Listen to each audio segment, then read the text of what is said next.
दोस्तों बहुत बहुत स्वागत करता हूं आप सभी का।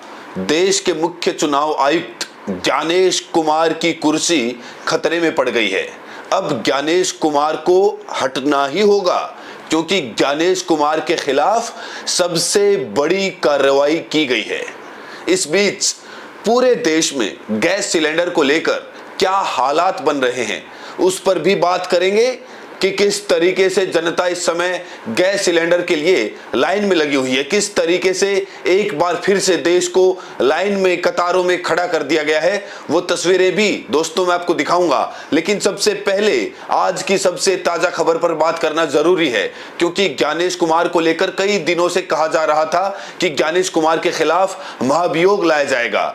इम्पीचमेंट, ये शब्द भारी भरकम सुनने में लग रहा होगा, तो मैं आपको बता दूं सरल भाषा में कि इम्पीचमेंट या महाभियोग की प्रक्रिया तब शुरू होती है जब किसी जज, लोकसभा स्पीकर, उपराष्ट्रपति, राष्ट्रपति या फिर चुनाव आयुक्त को उसकी कुर्सी से हटाना होता है, तब महाभियोग की प्रक्रिया शुरू होती है। और अब ज्ञानेश कुमार के लिए खतरे की घंटी बज चुकी है। दोस्तों अभी अभी की बहुत बड़ी खबर, सीईसी ज्ञानेश कुमार के खिलाफ महाभियोग की तैयारी शुरू। विपक्ष ने जुटाए 100 से ज्यादा हस्ताक्षर। 100 सांसदों की जरूरत होती है महाभियोग शुरू करने के लिए। एक पत्र पर हस्ताक्षर करना पड़ता है और आज 100 से ज्यादा सांसदों ने उस पत्र पर हस्ताक्षर कर दिए और यहीं से अब उल्टी गिनती शुरू हो गई है ज्ञानेश कुमार की। वो ज्ञानेश कुमार जिनको कहा जा रहा है कि निष्पक्ष नहीं है, सही तरीके से चुनाव नहीं करा पाते हैं, हमेशा मशीन की वकालत करते हैं। जब भी बैलेट की बात आती है तो बैलेट की बुराई करनी शुरू कर देते हैं। इस बीच इनका एक वीडियो भी मैं आपको दिखाने जा रहा हूं जिसमें इनको ये नहीं पता है कि राष्ट्रगीत और राष्ट्रगान में अंतर क्या है। इनका ज्ञान आप लोग चेक करिए। लोग तो ये कह रहे हैं कि ये व्यक्ति आईएएस अफसर कैसे बन गया, यूपीएससी इस व्यक्ति ने कैसे पास कर ली, जिसको राष्ट्रगान राष्ट्रगीत का अंतर नहीं पता। Our national song Jana Gana मन अधिनायक जय हे was composed in West Bengal by Rabindranath Tagore। तो देखा आपने, ज्ञानेश कुमार को यह नहीं पता है कि हमारा राष्ट्रगान क्या है, हमारा राष्ट्रगीत क्या है। राष्ट्रगान तो जनगणमन होता है और राष्ट्रगीत वंदे मातरम है, लेकिन इनको राष्ट्रगीत और राष्ट्रगान में बेसिक अंतर भी नहीं पता है।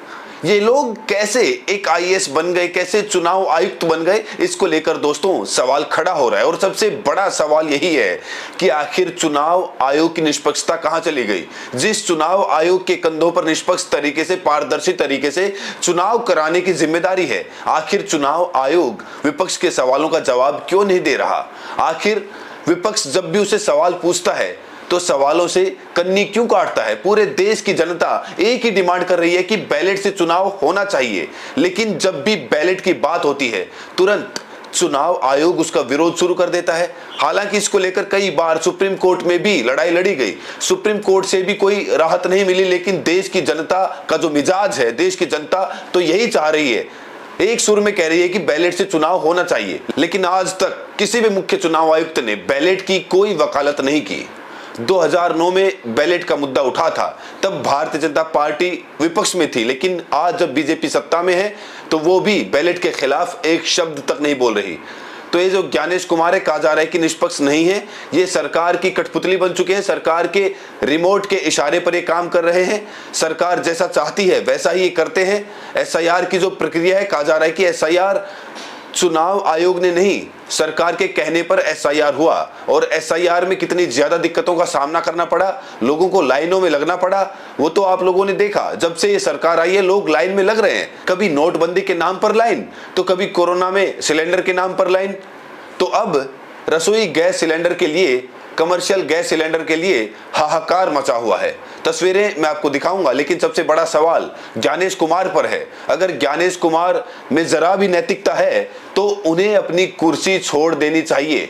कहा जा रहा है कि वो इस पद पर बैठने के लायक नहीं हैं। जब से ज्ञानेश कुमार मुख्य चुनाव आयुक्त बने हैं, उन्होंने कभी भी जनता के सवालों का ना तो जवाब दिया और ना ही विपक्ष के सवालों का जवाब दिया। विपक्ष भी त्राहिमाम है, विपक्ष भी परेशान है। हालांकि विपक्ष इस समय एकजुट नजर नहीं आ रहा। जब विपक्ष ये कहता है कि हम बैलेट से चुनाव कराना चाहते हैं, तो बड़ा सवाल विपक्ष से भी है कि उसने इसको लेकर क्या लड़ाई लड़ी, कोर्ट में क्या कोई याचिका लगाई गई? कभी क्या इसको लेकर कोई आंदोलन किया गया? ये अपने आप में बड़ा सवाल है। इस बीच देश के कोने कोने से कैसी तस्वीरें आ रही हैं, गैस सिलेंडर को लेकर कैसी अफरा तफरी है, कैसे हाहाकार मचा हुआ है, वो तस्वीरें दोस्तों मैं आपको दिखाना चाहता हूं। यहाँ देखिए लंबी लंबी लाइनें लगी हुई हैं, लोग परेशान हो रहे हैं। जहां तक आपकी नजर जाएगी ये लाइनों में लगे हुए लोग आपको नजर आएंगे। पहले 5 किलो अनाज के लिए लाइन में लगे, अब 14 किलो सिलेंडर लेने के लिए ये लोग लाइन में लगे हुए हैं और अपनी बारी का इंतजार कर रहे हैं। सरकार को इससे कोई फर्क नहीं पड़ता कि कोई क्या कर रहा है, किसको सिलेंडर मिला किसको नहीं मिला। सरकार तो सिर्फ चुनाव के समय दावा करेगी, वादा करेगी कि हम तो विश्व गुरु हैं, ऊर्जा का कोई संकट नहीं है। सरकार ये मानने को तैयार नहीं है कि ऊर्जा का संकट है, लेकिन ऊर्जा का संकट कितना गहरा चुका है ये इन तस्वीरों को देखकर आप लोग साफ तौर से अंदाजा लगा सकते हैं। इस बीच अरविंद केजरीवाल जो कि दिल्ली के पूर्व सीएम हैं, उन्होंने गैस किल्लत को लेकर, गैस संकट को लेकर, ऊर्जा संकट को लेकर एक बहुत बड़ा खुलासा किया है। केजरीवाल ने जो खुलासा किया है वो आप सुनेंगे तो आप भी हैरान रह जाएंगे। देश में एलपीजी गैस जिसे हम बोलते हैं, जो घरों में खाना बनाने के भी काम आती है, रेस्टोरेंट में, इंडस्ट्री में, तरह तरह से लोग इसका इस्तेमाल करते हैं एलपीजी सिलेंडर का, गैस का।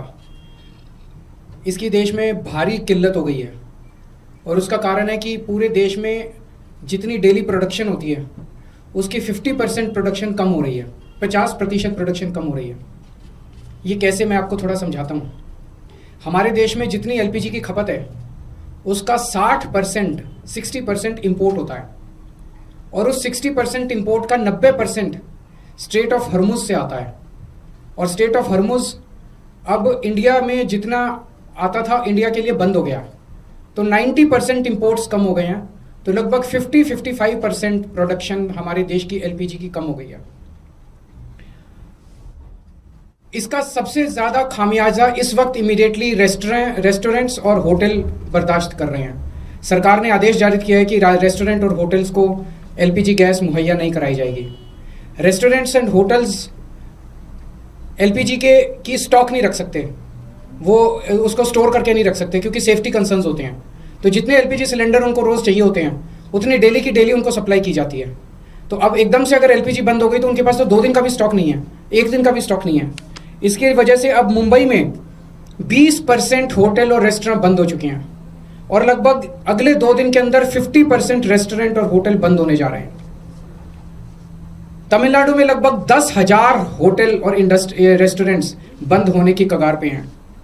पंजाब और दिल्ली एनसीआर में हजारों होटल और रेस्टोरेंट्स आने वाले कुछ दिनों के अंदर बंद होने जा रहे हैं।